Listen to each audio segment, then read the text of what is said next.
Bonjour et bienvenue dans cette vidéo.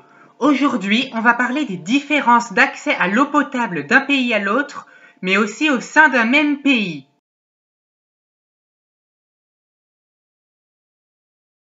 Selon l'OMS, on a une quantité d'eau potable suffisante si l'on dispose d'au moins 20 litres par habitant et par jour. On parle d'accès à l'eau quand il y a un approvisionnement en eau potable, soit dans son logement, soit à proximité immédiate, c'est-à-dire à moins de 200 mètres, dans le cas où il s'agit d'un puits ou d'une fontaine. À l'échelle mondiale, l'accès à l'eau potable est en progrès. De nos jours, 11% de la population mondiale, soit 844 millions de personnes, n'a pas un bon accès à l'eau selon ces critères.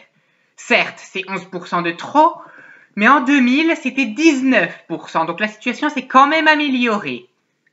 Cependant, on observe des régressions dans certaines régions du monde comme le Sahel à cause de la désertification et des conflits nombreux dans cette région.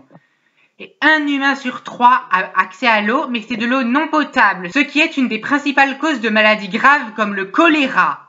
2,2 milliards de personnes ont un très mauvais accès à l'eau, c'est-à-dire qu'elles doivent se rendre à un puits situé loin de leur lieu de résidence.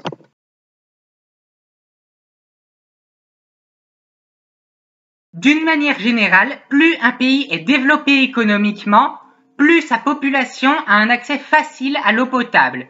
Il y a un lien bien établi entre le niveau de sécurité hydrique, autrement dit d'accès à l'eau, et la capacité de développement par le biais des infrastructures, de l'eau et des institutions qui permettent de sécuriser les approvisionnements, mais aussi de protéger les populations des effets de la pollution de l'eau et de minimiser les impacts tant matériels que humains des désastres naturels tels que les sécheresses et les inondations.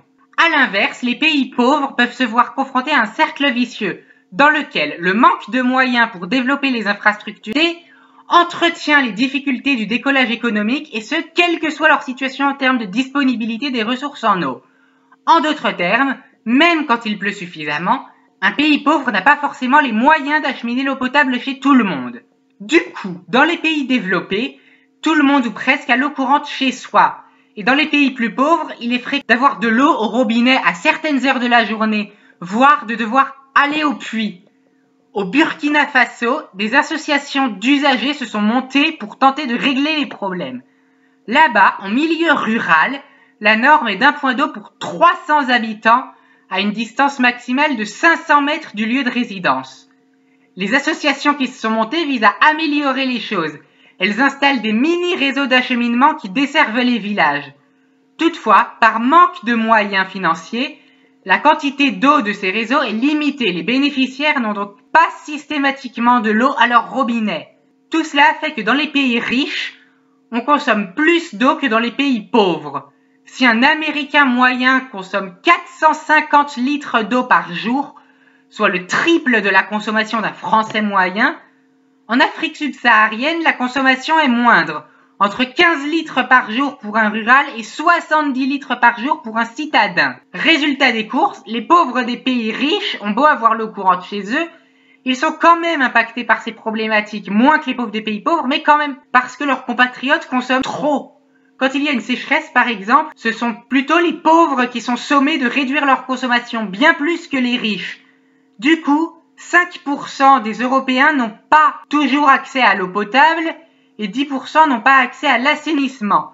C'est certes beaucoup moins que dans les pays pauvres, mais c'est quand même 5% de trop.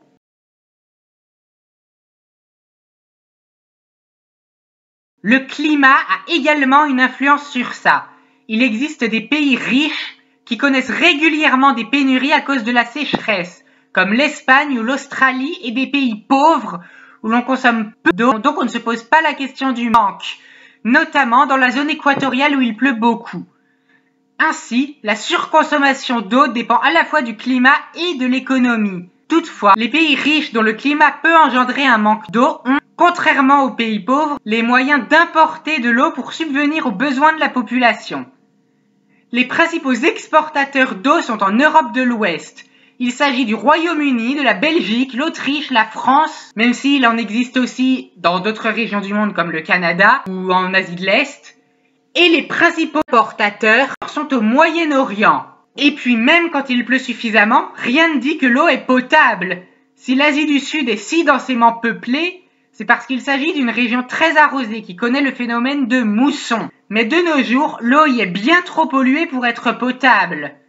Le Bangladesh connaît des pénuries d'eau potable et des inondations parfois en même temps, ce qui peut sembler paradoxal, mais qui ne serait pas le cas si on ne polluait pas autant. Et ce pays est trop pauvre pour importer de l'eau potable, ce qui aggrave le manque. Donc certes, le climat a une influence non négligeable sur la ressource en eau, mais l'accès à l'eau est beaucoup plus conditionné par l'économie du pays que par son climat.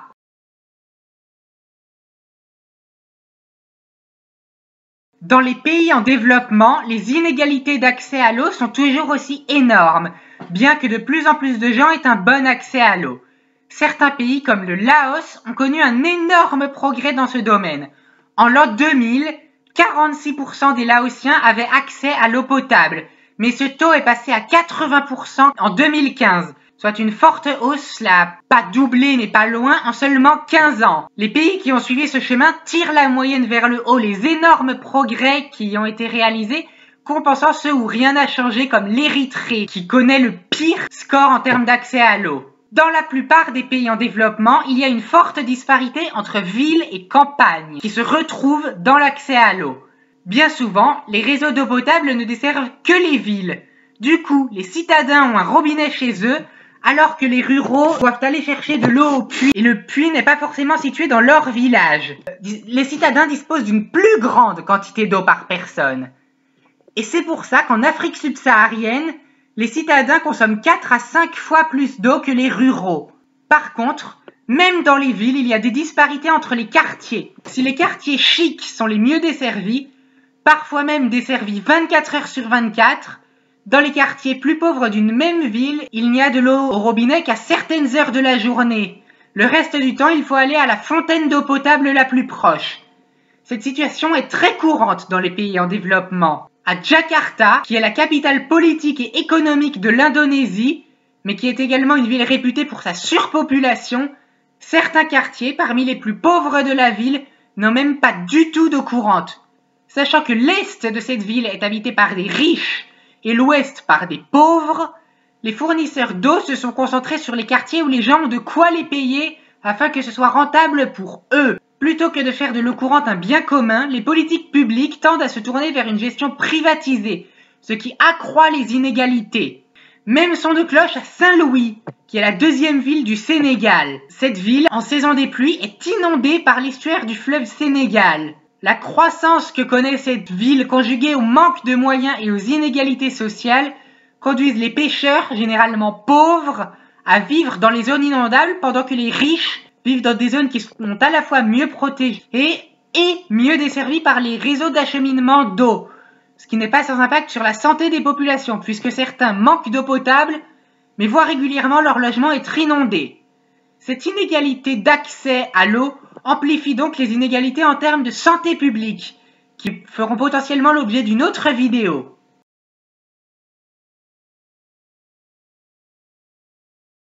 Ces inégalités sont une source de conflits entre pays, notamment au Moyen-Orient, dans certaines parties de l'Afrique ou de l'Amérique centrale.